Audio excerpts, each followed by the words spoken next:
আসসালামু আলাইকুম। Second part ভিন্ন জগতের শুরু করছি। আমি মাসুদুর রহমান, টুরস 98-এর পক্ষ থেকে আপনাদের অনেক অনেক শুভেচ্ছা এবং অভিনন্দন। তো আজ যা যা থাকছে আমার এই সেকেন্ড পার্টে তার কিছু অংশ আপনাদের দেখানোর চেষ্টা করছি। তো বন্ধুরা, আসলে একটা জায়গায় আসলে পুরোপুরিটা যদি দেখতে না পারি, দেখাতে না পারি, তাহলে আসলে মনটাও না ভরে না। তো যাই হোক বন্ধুরা, আপনাদের সাথে আজ আমি সেকেন্ড পার্টে যা যা দেখবো তারই আসছে। দেখেন, লোকশিল্পের মেলা। এখানে লোকশিল্পের কিছু মেলার মতো করা আছে, সেখানে আমরা যাব এবং দেখব। তো বন্ধুরা, দেখতে থাকুন আমার আজকের ভিন্ন জগতের সেকেন্ড পার্ট।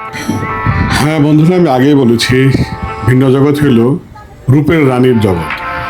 এখানে অপরূপের শেষ নেই। আপনি যখন আসবেন দেখবেন সবুজের রূপ, দেখবেন পানির রূপ, দেখবেন ঝলমলে কিছু সেতুর রূপ, সব মিলে রূপ যেন এখানে শেষই হচ্ছে না। আর এখানে সবাই কত আনন্দ ফুর্তি করছে। দেখেন বন্ধুরা, এই মুহূর্তে দেখা যাচ্ছে বাঘ আর সেই বুড়ির গল্প। এখানে শুধু যে লোকশিল্প বলতে যেটা বোঝায় সেটা আছে তা না, এখানে আমরা যেটাকে বলি যে ওই যে কল্প জগৎ বা কল্পনাতীত জগৎ যেটা, সেটাও তুলে ধরা হয়েছে। বা এক কথায় বলতে গেলে বলতে হয় রূপকথার গল্প। সেই রূপকথার গল্পে যা যা ছিল তা আছে। আর ঘুরতে ঘুরতে এরকম কিছু বাণী চোখে পড়বে, যা আপনারা পড়ে নেবেন। বাণীগুলো খুবই প্রয়োজনীয় একটি অংশ মানুষের জীবনের জন্য। তো আসলে আমরা তো সবসময় ভালোটা কম দেখি, খারাপটা বেশি দেখি। তো আমি চেষ্টা করেছিলাম সব কিছু দেখানোর। এই সেই শিয়ালের গল্প, আঙ্গুর ফল টক, আমরা বন্ধুরা সবাই জানি, ছোট বড় সবাই এই গল্পটা জানি। ওই যে বলেছিলাম কিছু কিছু জ্ঞানের কথা আসবে। তা আসলে এই পথটা ধরে গাছের ছায়ায় হাঁটবেন আর এরকম জ্ঞানের কথাগুলো পড়বেন, সাথে রূপকথার যে গল্পগুলো ছিল সেই গল্পগুলো আপনার সঙ্গী হবে। এটা বাচ্চাদের জন্য খুবই সুন্দর এবং খুবই চমৎকার একটা ইভেন্ট। এখানে আসলে এখানে যারা আসে তারা হয়তো একটা অংশ ঘুরেই চলে যায়। তো আমি দেখলাম যে আসলে এই যে সেই বগের গল্প, শিয়ালের গলায় কাটা বেঁধার সেই গল্প, বগ সেটা বের করে দিচ্ছে, এটা কিন্তু সহমর্মিতা, সহযোগিতা। এটা কিন্তু এখানে ছোট বাচ্চারা দেখলে বুঝবে, তাদেরকে এটা দেখিয়ে বলতে হয় এই গল্পটা কি। এই মুহূর্তে আমরা সেই বড় যে দানবের মুখ দেখতে পাচ্ছি। কিছুক্ষণের মধ্যে আমরা সেই দানবের মুখের ভিতরে প্রবেশ করব। যে কথা সেই কাজ, বানরের মুখের ভিতর দিয়ে চলে গেলাম আমরা একটা কল্পনার জগতে। তো বন্ধুরা, এখানে কী পাবেন? উপরে গাছ, সবুজ ছায়া, শীতল, তার মাঝখান দিয়ে হেঁটে যাবেন আর দেখতে পাবেন সিলেট চা বাগান। তার সাথে আসবে একের পর এক একটা জায়গার স্থানগুলো আসবে। আমরা এই মুহূর্তে দেখতে পাচ্ছি চিড়িয়াখানা, সুন্দরবন। এরা কি করেছে, দুই পাশে এরকম আমাদের দেশে যে বেশ পরিচিত যে জায়গাগুলো আছে বা যে পর্যটন কেন্দ্রগুলো আছে, এগুলোকে তারা উঠে দিয়েছে। সাজেক ভিলা দেখেন এখানে। তার মানে কি হচ্ছে, আপনি এই ভিন্ন জগতে আসলে আপনি বাংলাদেশের প্রত্যেকটি পর্যটন কেন্দ্রের একটা হিসাব পাচ্ছেন। তো বন্ধুরা, আমরা এই সরু পথ ধরে হেঁটে চলছি। এখন দেখেন গ্রামীণ জীবন, অতীতে গ্রামীণ জীবনটা কেমন ছিল সেটা আসলে আপনি এখানে দেখতে পাবেন। তারা কি কি করতো, কিভাবে তাদের জীবন চলতো। এই যে এটা ঢেকি, এই যে পালকি, বিয়ে হলে পালকি, এই যে দোতারা। আসলে না, এখানে আপনার ঘুরতে ঘুরতে আপনার মনকে বিভিন্নভাবে প্রসারিত করবে, বিভিন্নভাবে আপনাকে বিভিন্ন উচ্চতায় নিয়ে যাবে। এই দেখেন ঢেকিতে বাড়া বাঁধছে একজন, আরেকজন তার সহযোগী হিসেবে আছে। এটা কিন্তু বন্ধুরা আমরা ছোটবেলায় দেখেছি, আমাদের মা চাচিরা এটা করছে। এই যে লাঙ্গল, আমার দাদাকে আমি দেখেছি লাঙ্গল দিয়ে চাষ করতে। আমাদের রাখাল ছিল, তারা চাষ করেছে, আমিও তার পিছিয়ে পিছিয়ে বেশ কিছুদিন ঘুরেছি। আসলে এগুলো না স্মৃতি। এই স্মৃতিগুলো দেখার জন্য হলেও এই ভিন্ন জগতে আপনাকে আসতে হবে, যত দূরেই হোক। আমি ফার্স্ট পার্টে আসার গল্প বলে দিয়েছি কীভাবে আসবেন।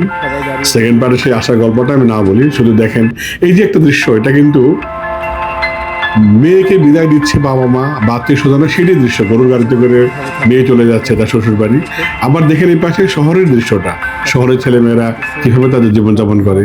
এটা দেখেন কাঠুরিয়ার একটা গল্প ছিল, আমাদের ছোটবেলায় আমরা পড়েছি, সেই গল্পের একটা দৃশ্য এখানে দিয়ে দেওয়া হয়েছে। এখানে দেখেন আরো কিছু রয়ে গেছে। তো বন্ধুরা, চলতে চলতে অনেক কথা হচ্ছে। আসলে এই ভিন্ন জগতের এই পরিবেশটাই না, কথা বলতে গেলে দেখা হয় না, আর দেখা হলে কথা বলা হয় না।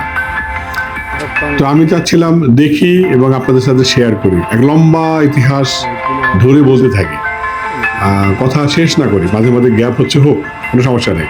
তো ভিউয়ার্স আমার, যারা আমার এই চ্যানেলটি এখনও যারা সাবস্ক্রাইব করেননি, তারা অবশ্যই সাবস্ক্রাইব করে আমার পাশে থাকবেন এবং আমাকে উৎসাহিত করবেন।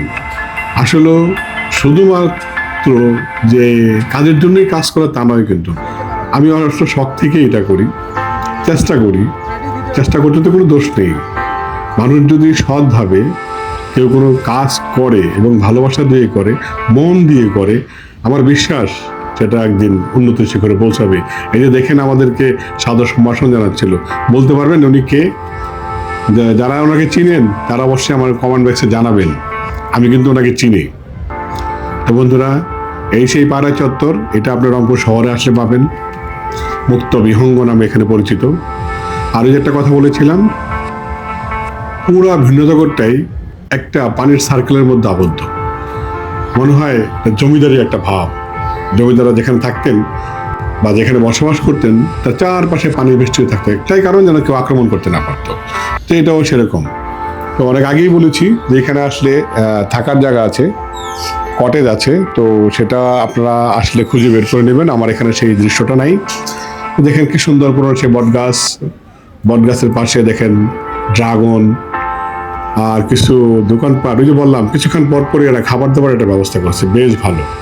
তো আপনারা এইখানে আসলে, বটগাছের নিচে আসলে এই চটপটিওয়ালা ভাইকে পেয়ে যাবেন, খুব চমৎকার চটপটি উনি বানান, আমি খেয়েছি, আপনারাও খেলে খুব ভালো লাগবে। আসবেন, এরা কিন্তু পরিশ্রম করে, হ্যাঁ পরিশ্রম করে খায়। তো অবশ্যই আপনারা এই ধরনের পার্কে আসলে এদের কাছ থেকে কিছু না কিছু খাবেন, আশা করি ভালো লাগবে, খারাপ লাগবে না। এরপরে আবার হেঁটে যাচ্ছিলাম, হাঁটতে হাঁটতে যে বললাম, নদী বা পানি আমাকে ছাড়ছেই না। এইখানে আবার দেখেন পানি কুমারী, সুন্দর সরু রাস্তা বেয়ে, পেছনে একদম দুপাশে পাহাড়ের মতো, বিভিন্ন জায়গায় এরকম বাঁশ গাছ।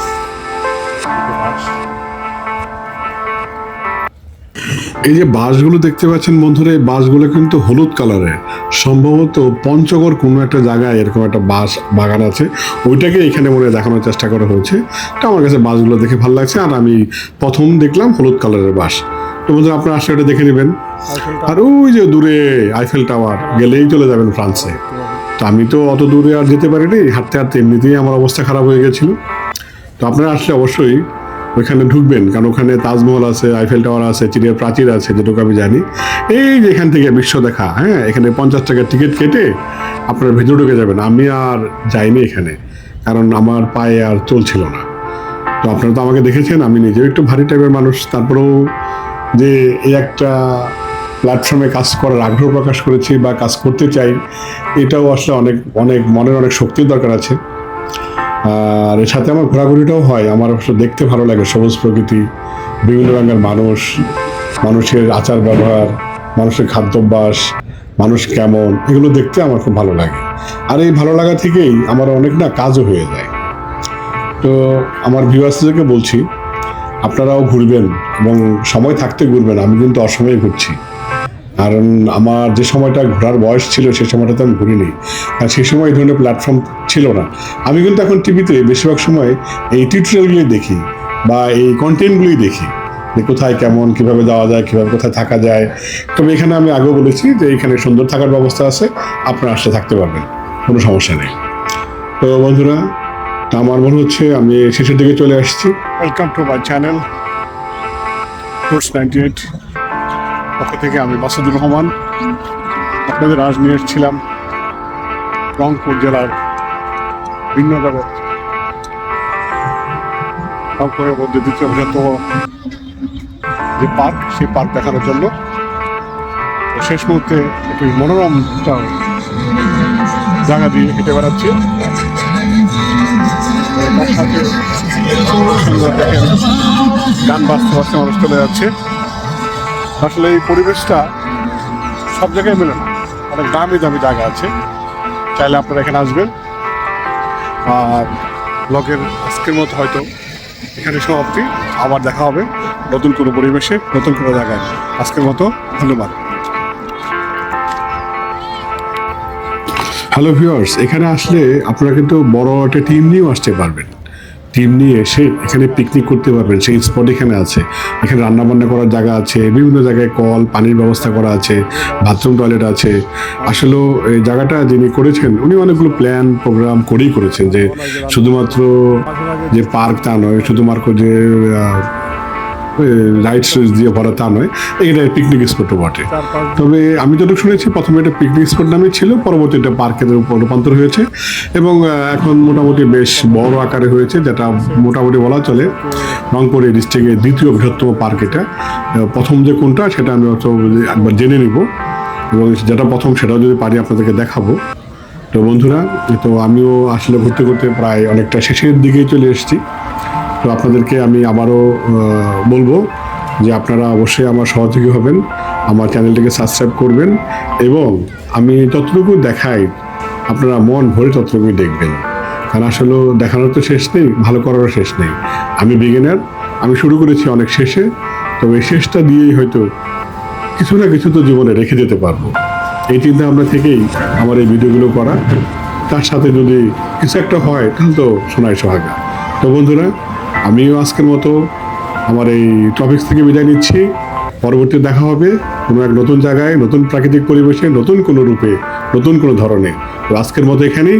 আসসালামু আলাইকুম, ধন্যবাদ সবাইকে।